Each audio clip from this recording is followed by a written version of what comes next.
to the garage. I'm Rich. So today's job, we are going to take the engine out. That's probably about all I'm going to get done today. So order of business is we're going to have chain off, disconnected from the engine, footbags, side stand, and then I've got a car tyre here which I'm going to lay the engine on top of in order to release it. So on the 450 we've got bracket at the top holding the top of the engine, we've got bracket down here at the front, bracket down here at the back, and then where the foot pegs connect as well. And then that should hopefully just release the engine and lift the frame back off. Alright, let's get cracking. So first thing we're going to do, we're going to take the chain off now. I've got the master link just here, I don't know if you can see. So first thing, we're going to slacken off the axle nut a little bit, loosen the wheel a smidge, undo this just to release a bit of tension on the chain, and then pop that off, and that should just pull through. Now, so this is, I'm assuming, about 25 or 26 mil. I don't happen to have one. What I've got that seems to fit is a whip width 9/16. So that seems to fit quite tightly, so we'll take him off with that. First of all though, we've got a cotter pin there that needs removing.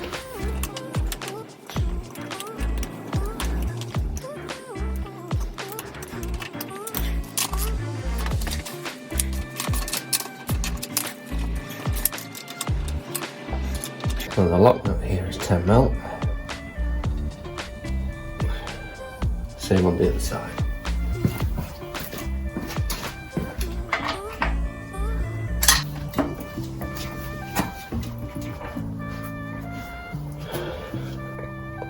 Just got the master link here.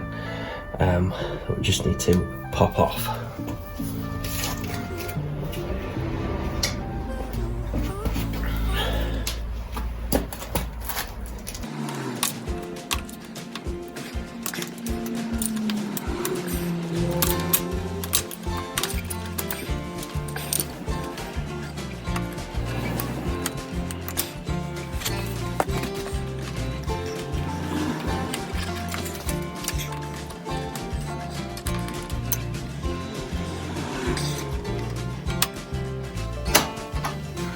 There we go.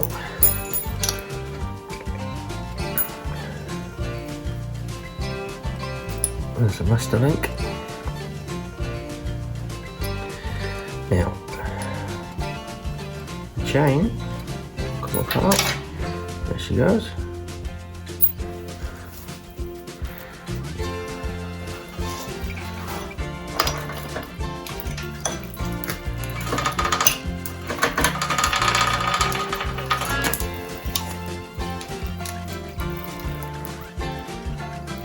So there we go. Chain off. Okay, moving on. So we're going to take off the foot peg and the side stand. Now this is also a, it also holds the engine, so it's another engine mount as well, but it's a 17 mil socket.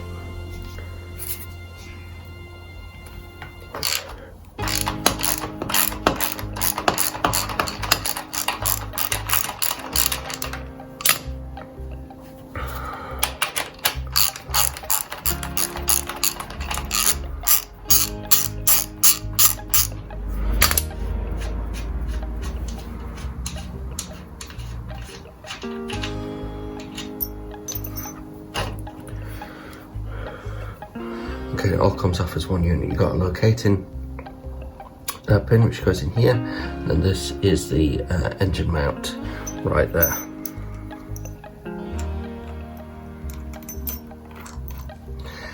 Both of these parts are going to go in the powder coat pile.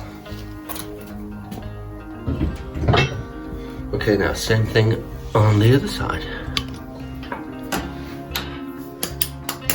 It's exactly the same process here, slightly harder to get to because we've got the brake pedal in the way, so I'm going to grab a wrench.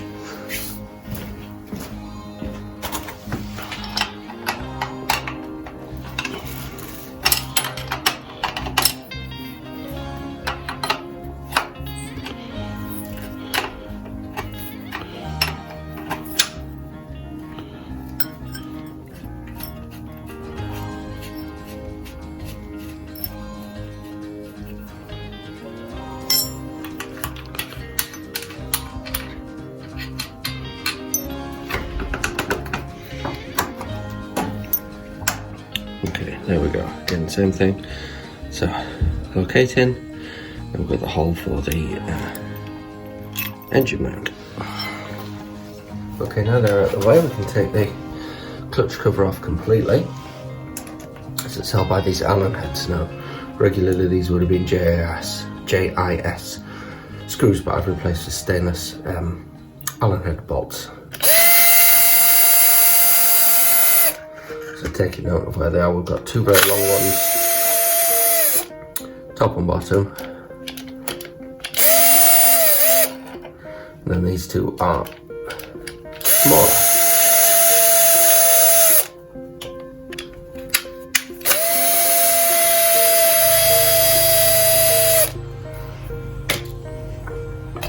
Okay, it just slides off.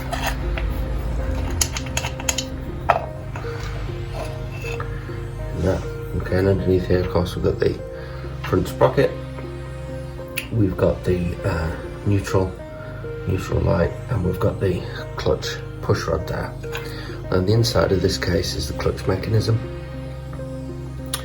which, even though I've rebuilt and re-greased, when we put it back together again, I shall do that in a bit more detail. Basically, it's just this large screw here which sets the tension on the clutch. Anyway, we'll glue the bolts in. Okay, so I'm going to go around now and I'm going to start removing most of the engine mounts.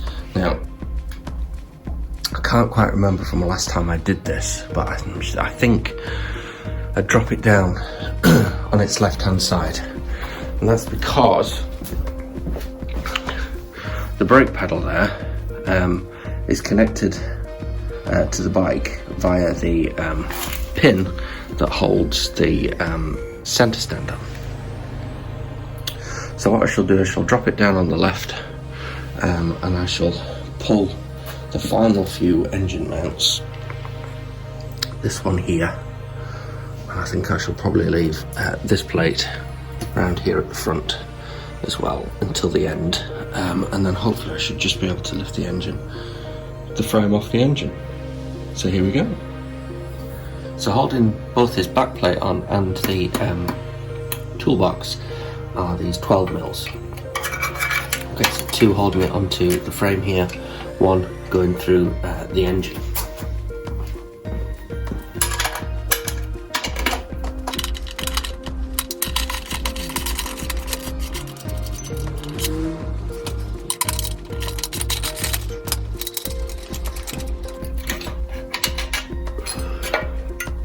There's the toolbox.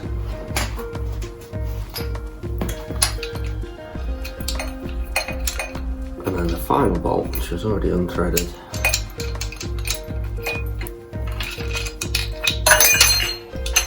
Holding onto the frame.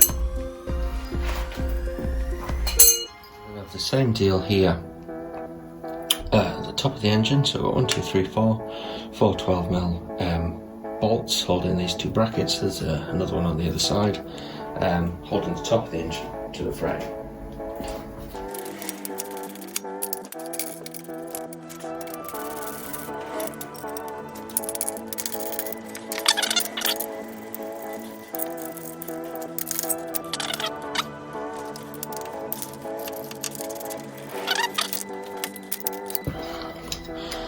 So there's the top mount off. So we've got bracket here for the for part of the wiring loom.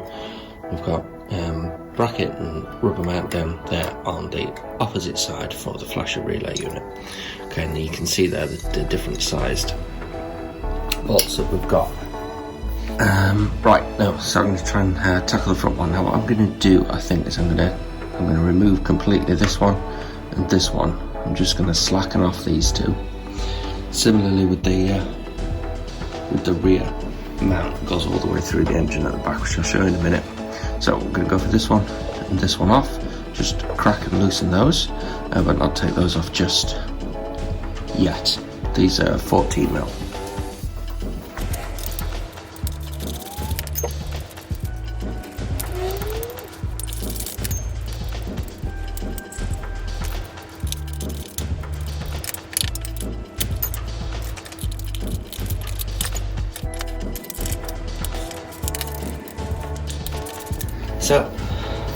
The last mount is this one here. So this is 17 mils, this one, and this one goes all the way through the back of the engine. So I'm going to take the bolt off on the other side.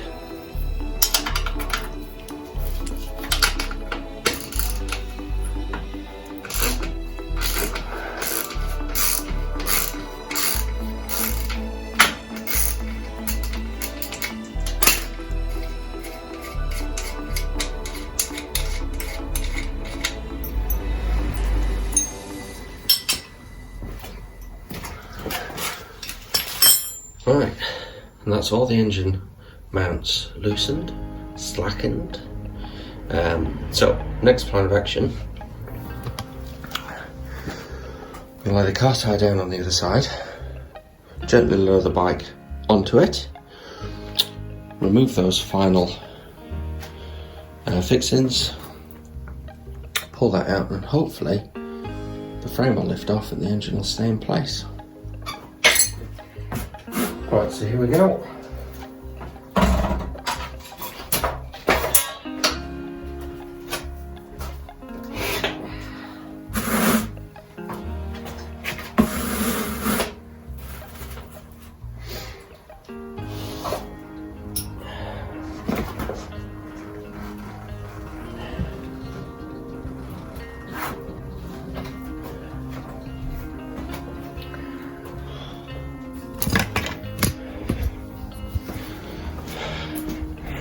So the bike is down. First things first, I'm going to take these two off and pull this one out. Hopefully that should release the engine, and then we'll wiggle the frame and try and get him out.